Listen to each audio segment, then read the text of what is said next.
So I think the golden era of cheap VR is pretty much over now, and here's why. Currently, the MetaQuest headset line is one of the biggest VR headset series ever, and the biggest reason for that is the price. If we go back to October 13th, 2020, the Quest 2 launched for $300. Now, for a headset that has 90Hz and eventually supported 120Hz, had a Snapdragon XR2 processor, which for the time was a great chip, had pretty good battery life all things considered, and a resolution that was pretty decent for the time, I feel like this was pretty much a steal, and it seemed like a lot of people agreed. Also, this was before Meta decided to take the Oculus name out back, and a lot of people saw the Oculus name fondly. Anyways, the current Quest 3, and especially the Quest 2 were very cheap because they were subsidized, meaning that Meta was willing to take a loss in order to get more sales in terms of software, and in theory make a profit from that, which I'm sure they did, maybe. However, a leaked memo in December shows that Meta's plans are kind of changing in terms of pricing for their headsets. The heads of Horizon OS and the Metaverse inside of Meta, respectively, shared a memo to employees that was leaked to Business Insider that stated that they were going to make their headsets more premium in price going forward, which would include the Quest 4, the Puffin headset that they seem to be making, but it's kind of on the back burner, so who knows, and whatever future headsets they make. In addition, they also said that there would be longer wait times between each headset release. And while they've said and reiterated once again that they're not abandoning VR anytime soon, it's clear that their focus has changed from the metaverse and VR to more AI stuff. I mean, you can just look at the studio closures that they had this past month, as well as their lack of anything in the VR scene, except for Deadpool VR this past November. Look, I hate Meta as much as you hate hearing about them, but as one of the only companies that released cheap VR, they were pretty necessary for making VR explode and more mainstream. Now that they're pulling back and starting to make their prices more premium, it's pretty clear that good, cheap VR is not going to be in the VR scene anytime soon. Now onto the Steam Frame, which I know was never meant to be a cheap VR headset, but I think it gets my point across as well. Valve, when they announced the Steam Frame in November of last year, were probably expecting the price to be around $650, $750, or at least that's what I think.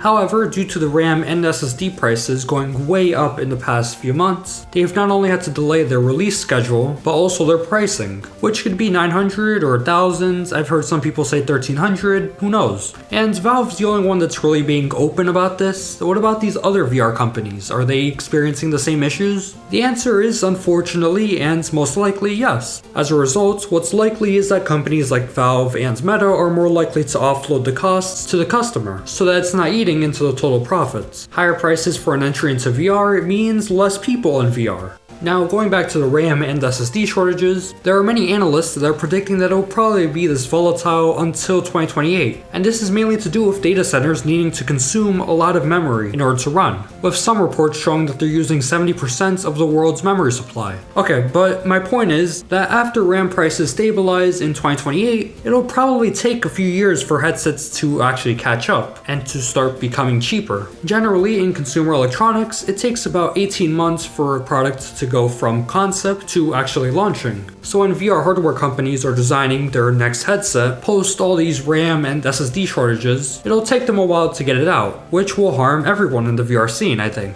This year, the Quest 3 is turning 3 years old, and the Quest 2, which is still used by a lot of people on Steam VR, is turning 6 years old. While the processors inside of them are pretty good, the headsets themselves will be 5 years old and 7 years old, respectively. Now, if you have a Valve Index or an HTC Vive still, then you probably don't care. But for the average consumer that uses VR, it'll probably matter since the headsets will feel more dated. I feel like the overall VR user base will drop as people wait for what's next. Because of that reason alone, VR innovation may get stifled. If there aren't as many people playing in VR, then developers will definitely notice, as well as VR companies. Now, before we go on to the positive side of things, because yes, there are positives in this video, there's a question that's been plaguing my mind for a while now. Will this current gen of VR users stick with VR? So for the longest time now, there have been 3 major companies that have been sort of leading the gaming space, that being Nintendo, Xbox, and Sony. For me, I started out playing with the Wii, then went on to the 3DS, and then finally to the Switch. For other people, they might have grown up playing the PS2 to the PS3 to the PS4 and 5. What I'm trying to say is that there's usually a succession in place when kids love a certain company's console. The path was clear and usually affordable, except for the PS3 of course. The Quest 3 is one of the most popular VR headsets on Steam right now, but with these quote-unquote premium prices for the next Quest headsets, and a longer wait between the Quest 3 and the Quest 4, will this current generation of VR kids continue on to the Quest 4, or will they just skip it entirely? I feel like it's an important question because I'm pretty sure that teens make up a pretty good part of the VR scene, or at least the Quest population. There was a study done by the Florida Atlantic University showing that 33% of teens owned a VR headset, and 13% used it weekly. One of the biggest games in VR right now is Gorilla Tag, which while I'm sure it can be appreciated by any age group, it should be common sense that mainly kids and teens play this game.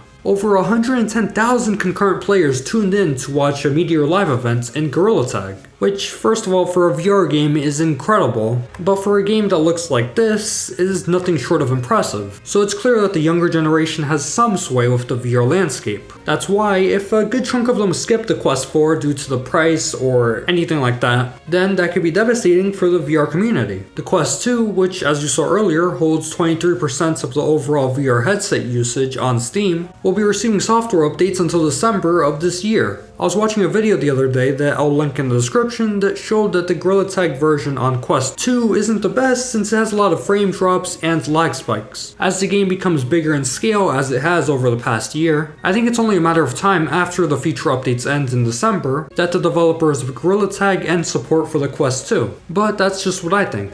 But going back to the main point, I do kind of wonder if the current generation playing VR are going to continue playing it into adulthood. Now, back to the original point, what does the lack of cheap VR mean? Well, I think for starters, it'll mean a lower Steam VR user base, innovation, like I mentioned before, may get stifled, and you might have to pay more for headsets while getting much less out of it. I think one of the silver linings here though with the RAM shortages is that games, and VR games especially, may be optimized for lower end hardware. If you have a potato PC, then maybe you can finally play some of those bigger games like Half-Life Alyx and whatnot. If you're watching this video right now and you're at this point, then you're probably a VR enthusiast. So if you own a headset right now, then I would say just enjoy it and have fun. I don't think this will really affect you that much, especially not right now. Even if there is a decrease in VR games output as a result of a lower user base, there are still many amazing VR games to enjoy, and there's also a lot of creativity that you can find in games like VR Chat or Resonate. If you're planning to buy a headset in the next year or 2 years or even 3 years, then you should probably start saving up.